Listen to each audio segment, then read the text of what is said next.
Hey, good morning, everyone. I thought I might just take the opportunity to do a Teams call while I'm down here at IndigiGrow down in La Perouse, because I do feel many of you probably won't get here. It is probably what you'd call an under-resourced nursery. It's an excellent nursery. It's run by a group of Indigenous people. The guy I was just speaking to used to be a brickie, and he's just learning more about plants, and he's got 6 apprentices here.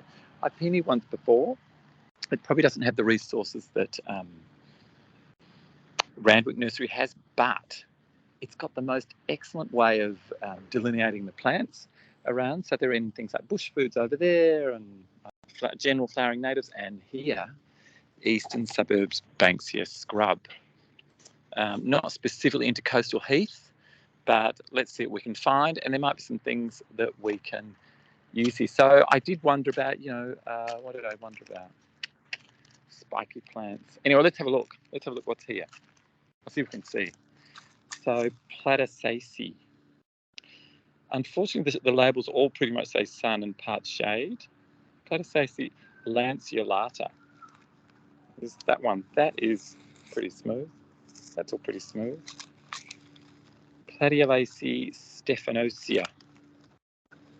Height up to 0.5 metres, height to 0.3. So they're quite low.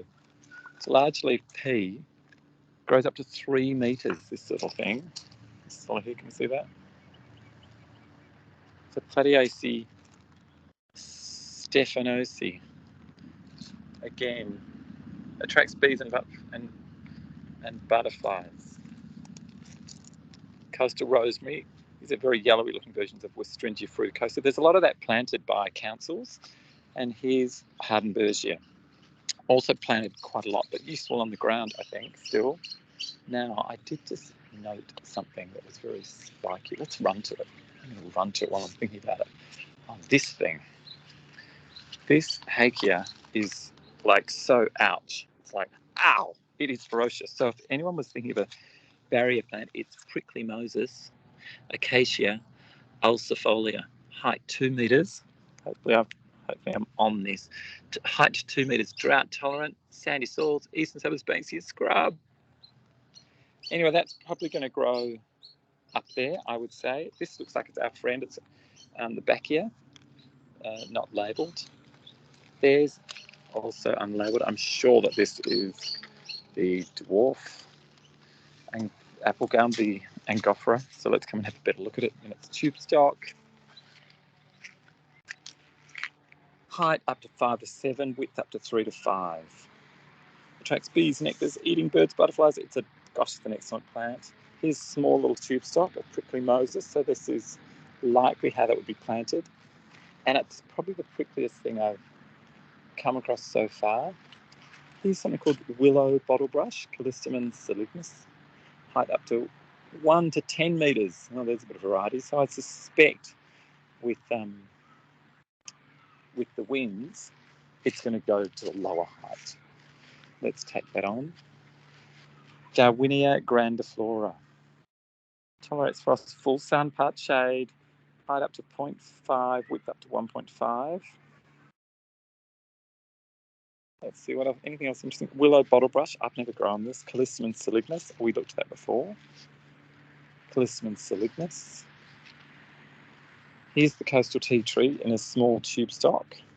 So that's Leptospermum laevigatum, which one of the groups is looking at using. What do we say? Sandy, well-drained soils. Attracts bees, nectar-eating birds, butterflies, and other insects. It's such a good plant. That's got to be one of the junks. Here's an easy one.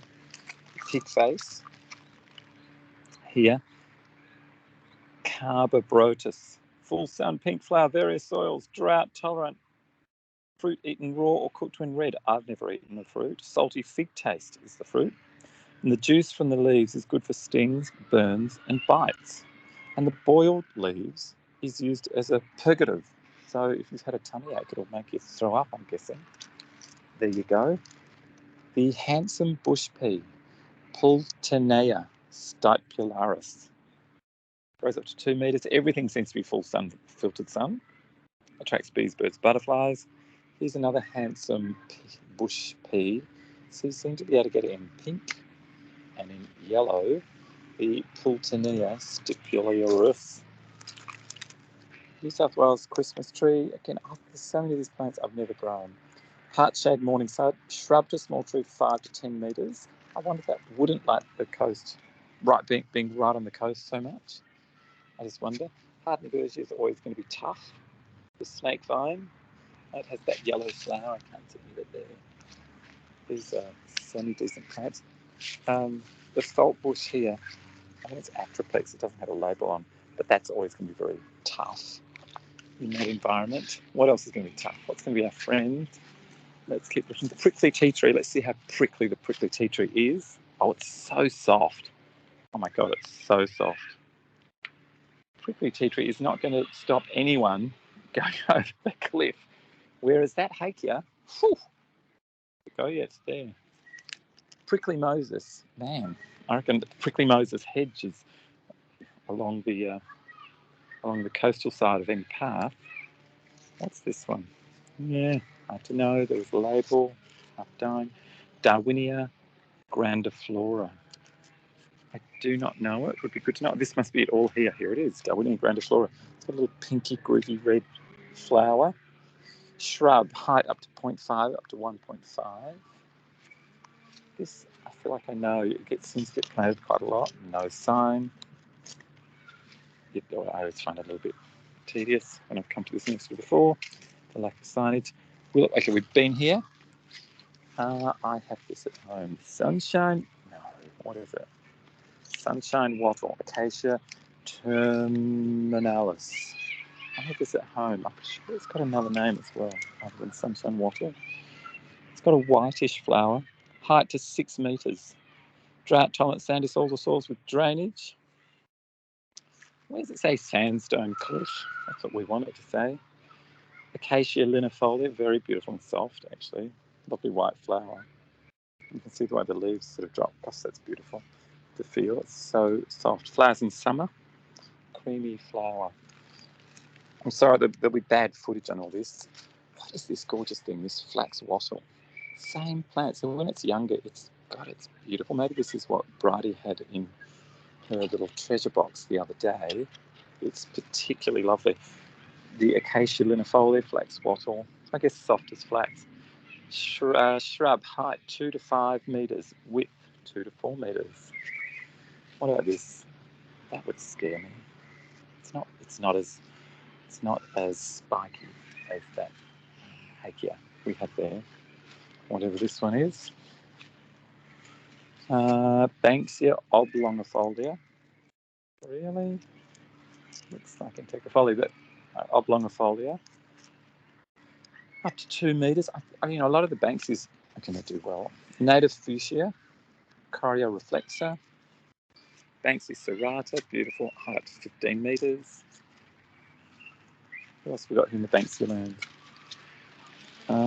This is a hakea. It's a softer foliage one. I don't know which Banksia that is. It looks like it's another serrata. Might be wrong. This was labelled. That's a low one.